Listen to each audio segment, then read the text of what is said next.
What's going on, guys? Today I'm going to install a couple new parts on my 1990 Civic. Picked up a Skunk2 manifold, also the Alpha Series Throttle Body 66mm. And I also grabbed, this is a 3-inch short ram intake. This is just an eBay intake. I'm going to use that to replace my 2.5-inch cold air. And we're going to remove that 9093 Integra intake manifold and throttle body. Before getting anything removed off of the engine, if you have some sort of shock tower bar, go ahead and remove that first. I'm going to cut off all of the zip ties, and I'm only going to remove the bar at these 2 points. I don't need to remove it at the shock towers because we won't necessarily need all that extra room there. We just need here in the center. Next, go ahead and drain your radiator fluid. Reason being is all of the lines that connect to the back of the intake manifold plus the heater core lines, we're going to disconnect those and a lot of the coolant's going to spill. So it's easier to minimize some of the losses by draining it now. While waiting for the coolant to drain, let's get the intake removed. If you have an OEM intake box and intake, all I really need to do is loosen up the clamp here and pull the hose away from the intake box. You can leave the intake box where it sits. Go ahead and remove, you can remove the brake booster line. This will sometimes come to the back of the intake manifold. On this particular one, it is set up in the front. Go ahead and remove that. You can pull off the vacuum lines for the map sensor, and we're actually going to remove this one too. This is for the fuel pressure regulator. You can remove the PCV valve line, any of these vacuum hoses and lines that are attached to the intake manifold on the top. Very simple to get all those removed. Then go ahead and remove the line for the fuel return. I would love to leave it attached, but I'm going to pull it off, and once I pull the fuel rail off, I'm going to actually slide the fuel rail up this way so that way I can pull the manifold out. It's one of the reasons we have to disconnect it there. You can disconnect it at the opposite end of the fuel rail, but I find it's easier just to mess with the rubber hose as compared to messing with the fuel line and the nuts at that end.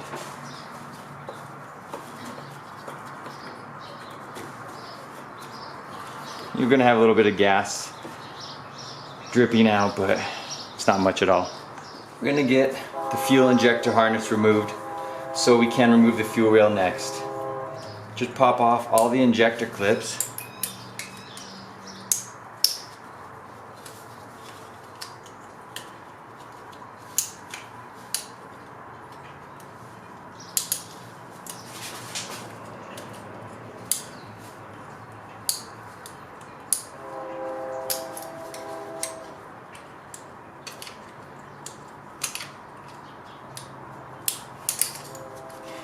Easiest thing to get these off with, I use a small pick. And if you'd watched my MPFI conversion series, this harness is exactly like the one I created. So now I can just pull it directly away from the fuel rail. Now we're going to get the fuel rail removed. There's 3 points on the back of the fuel rail. You can see them where they attach to the manifold. They're all 10mm nuts, or sometimes there may be bolts in there. Get all 3 of those removed. Go ahead and make sure you have that vacuum hose disconnected. Now you can wiggle out the injectors with the fuel rail. I like to take it out as one solid unit. I'm just going to leave this upside down so my injectors don't fall out of the fuel rail. And just out of the way.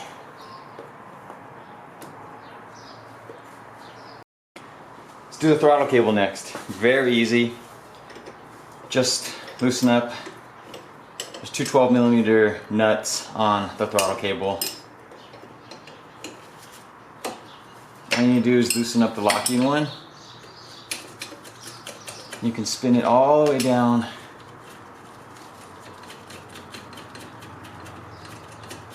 past that open spot and a little bit further where you can pull it through, slide it off, and just remove it from the throttle body. Simple. Next is the idle air control valve. There's no need to disconnect the wires. All we need to do is disconnect it from the intake manifold itself. It's just two 12mm bolts on the back of it. We're not even going to unplug it.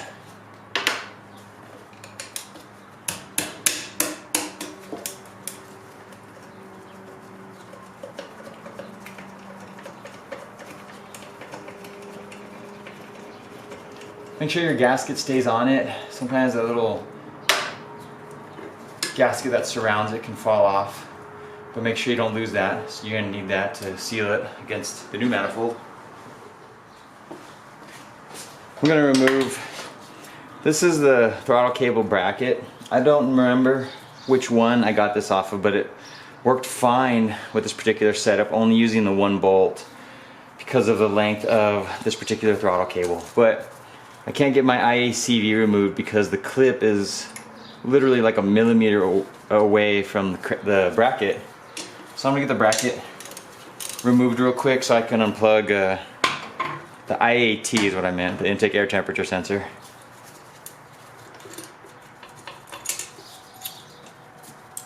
And then just get that pulled out. Unplug your throttle position sensor. Next, we need to get this line removed if yours has it. It is very dependent on throttle body. Some will have that fast idle thermal valve. Some people will have it just rerouted coming from there. I had the coolant going through the throttle body, and we need to remove this line and also this line. This line takes it directly to the idle air control valve, and this one goes to the the radiator water outlet on the top of the head. So we need to get both of those removed because we're just going to pull the intake manifold with the throttle body all together. There's no need to remove just the throttle body, then the intake manifold. And the last two water lines that connect to the intake manifold, you have these two right here. This larger one, this connects the thermal housing to the intake manifold. And this one also does the same. It connects to the thermal housing as well. We need to get both of these removed off of the manifold, and then all of the mounting hardware and the manifold will come right off.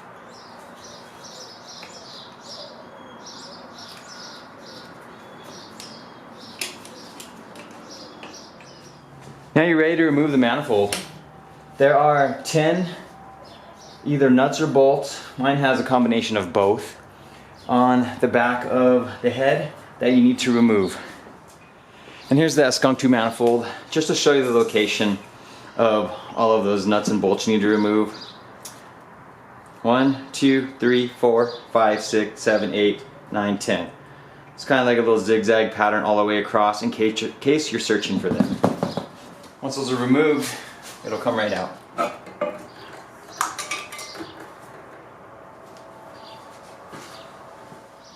Now is the opportunity to change any of your hoses back here, as they're so easy to get to.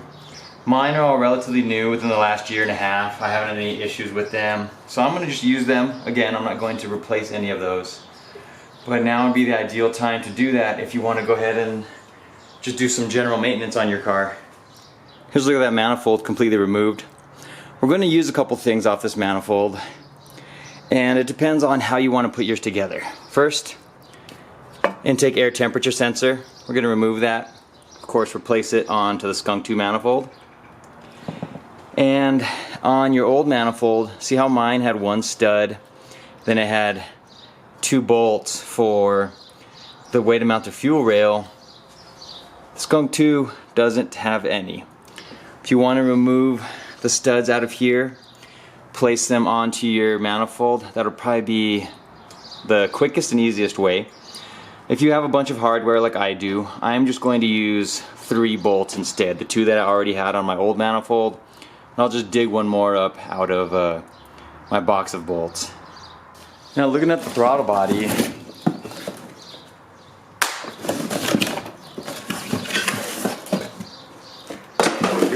this stuff.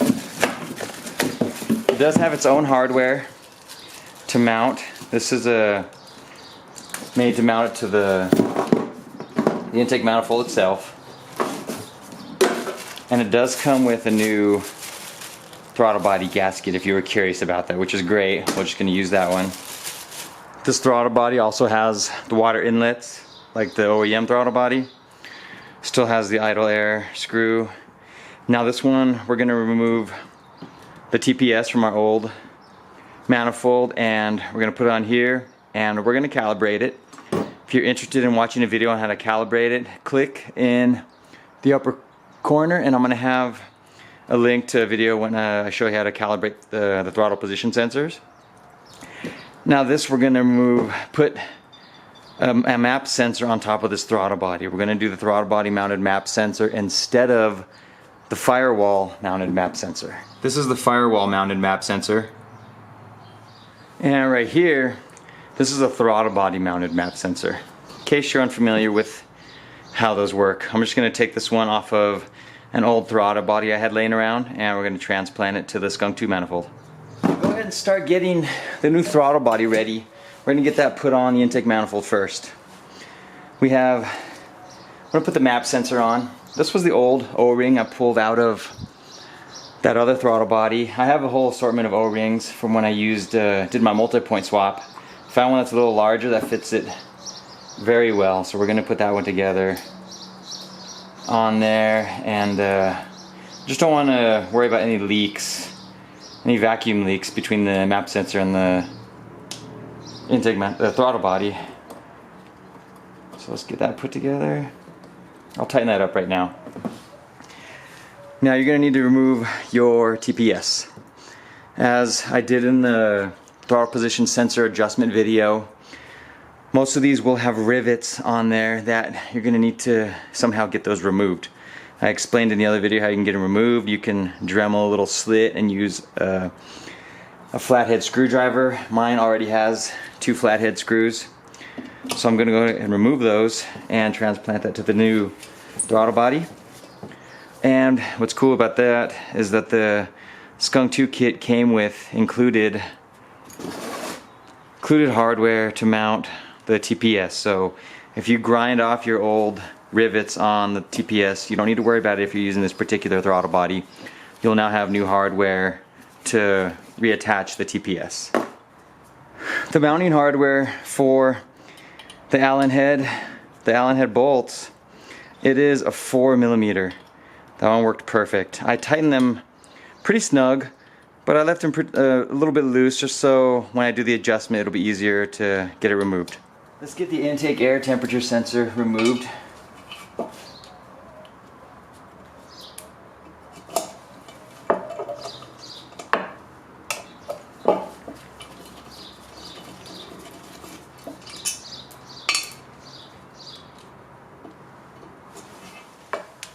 And then get that reinstalled.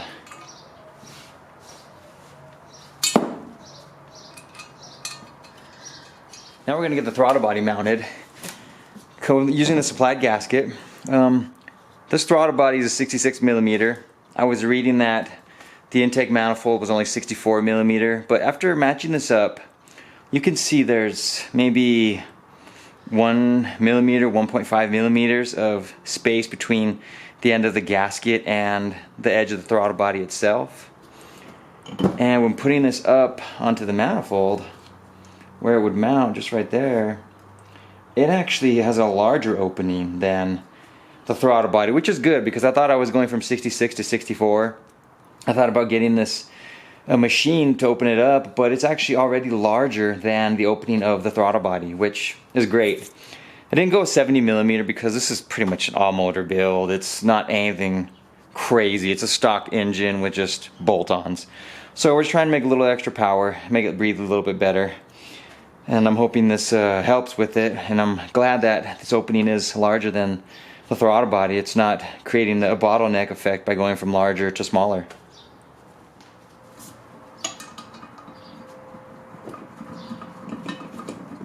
Now we're all finished up and ready to reinstall back onto the vehicle. Before installing, what I'm going to do, This is the idle air control valve. This hose originally went to the back side of the throttle body. This is the one that went to the front of it. I am going to run the hose. It connects to the water neck right down there. I'm going to run it directly from there to the idle air control valve. We're going to bypass the two hoses on the throttle body just to avoid heating it up. We're trying to keep the throttle body and intake manifold as cool as possible. One thing that I didn't go over was the intake manifold gasket. I'm using a Honda, so this is a reusable gasket. You may have an OEM gasket. If you do, you're going to need to replace that, probably with a brand new one. I would not suggest reusing the same gasket just for potential leaks and having to do this work all over again of pulling off the manifold and replacing the intake manifold gasket. And here I have that replaced. Just make sure you give yourself enough slack to run it from the water neck over to the IACV.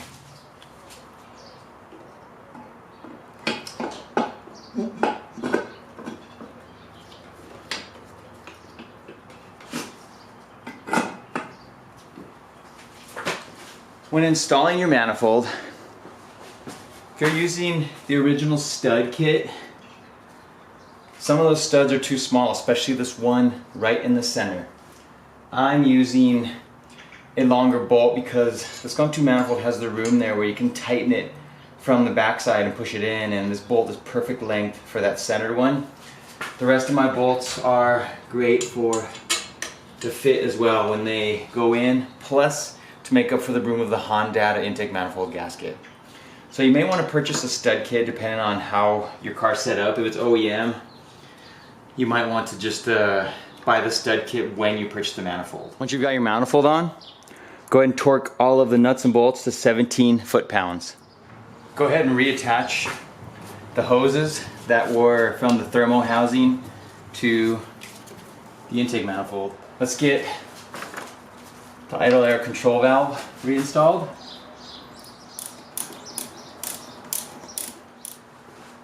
Reconnect your TPS. From your old intake manifold, make sure you get the fuel injector O-rings. These are the ones that sit inside the manifold and hold the injectors in their position. When installing the fuel rail, these little plastic washers that were originally on there to space it out are no longer going to work. We're just going to put the fuel rail on here and slide it down because it actually has a perfect distance, but we'll need a couple washers to make up the gap, otherwise we won't be able to put the nuts on completely. Put this on.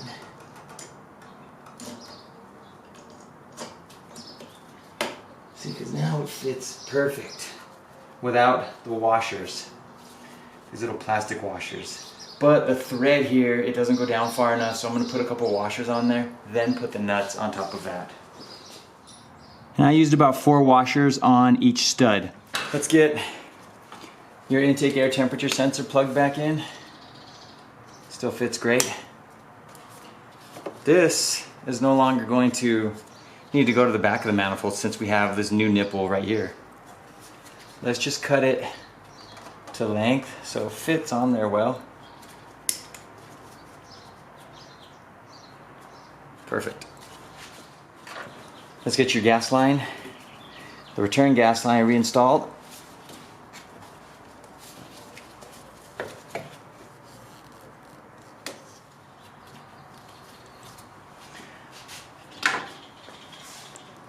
And then this one,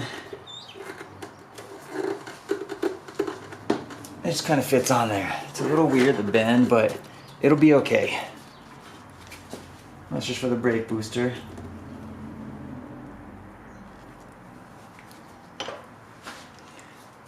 Reconnect. Well, we'll leave that one done.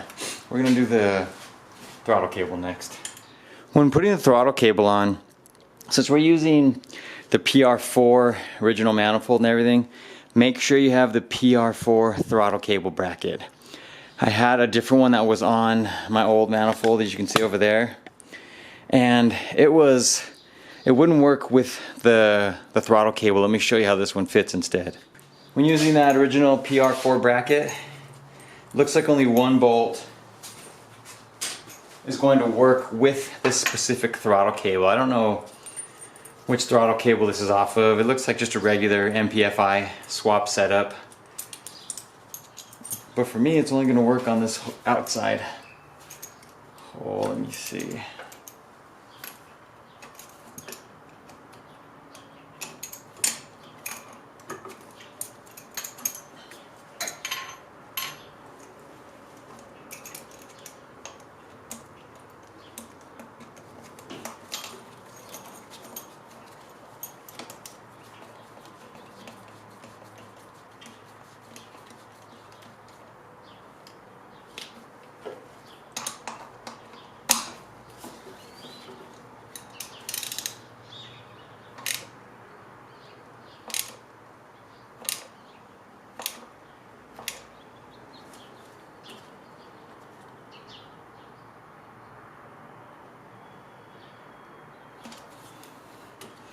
So that should be okay right there, with just that one. Yeah, it looks like this will be perfect. Can slide the adjustment nut. Let's eliminate the slack. Slide it back forward, and let's tighten it up. There's hardly any slack on it. I'm gonna leave it alone because I can adjust it once I can start the car and see how it feels. Go ahead and reinstall your fuel injector clips and the tube for the PCV. Lastly is the map sensor we need to take care of. Now this is your original map sensor. We're no longer going to use that one now that we have the throttle body mounted map sensor. So we need to get it plugged in. I don't know if this wire is going to reach. Let me find my wire cutters. We're gonna pull this plug off of the firewall. I'm just gonna damage it and destroy it actually because we're no longer gonna use it. Let me disconnect the map sensor. Let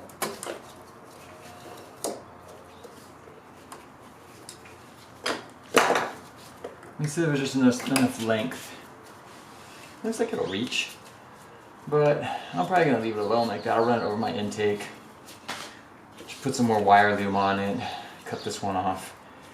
So the little dash pod, which is part of the emissions, it normally runs the vacuum line from here to the charcoal canister. So that one goes to there, and then at the bottom of this, it runs from there to the back of the intake manifold. So I don't know if I have a full amount of vacuum hose. Let me check. I don't have any new vacuum hose, so I'm just gonna plug this into one of these clips. As you see, there's a couple pieces that have a little piece in between which connects two different pieces of vacuum hose. So I'm going to take it down and just connect those and run this directly from here to the intake manifold. I'm going to go ahead and remove the entire assembly off the firewall. It's just a 10mm bolt right here.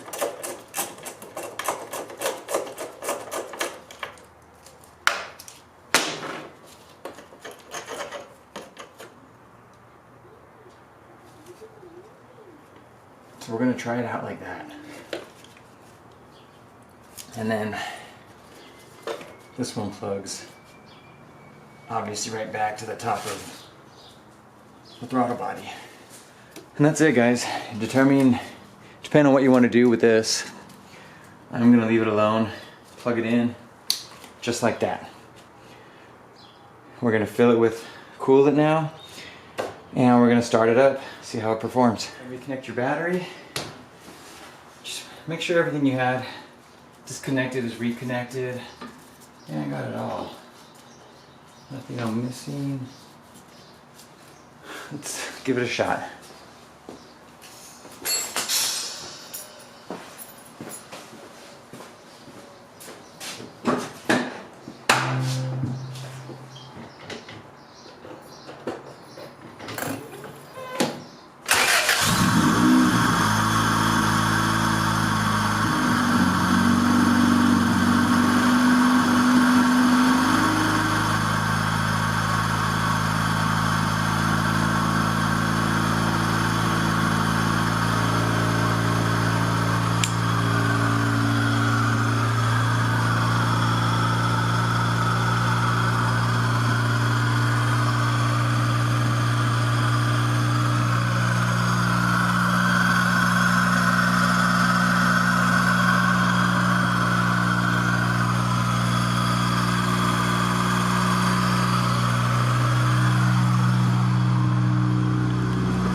Alright, no check engine lights. Need to make sure nothing's leaking. I'm just going to let it warm up to operating temperature.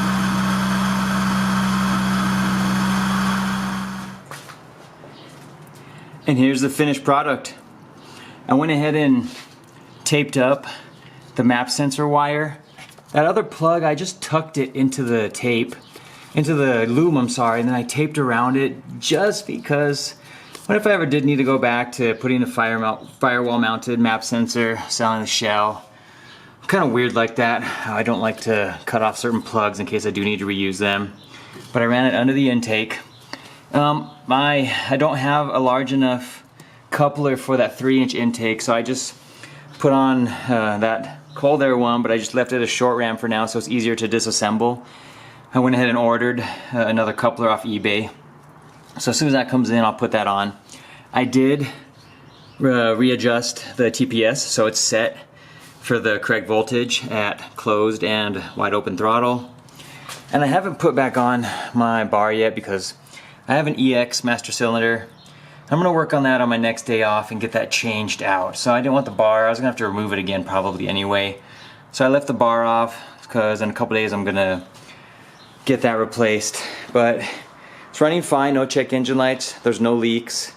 The idle did drop down, it's about 1100.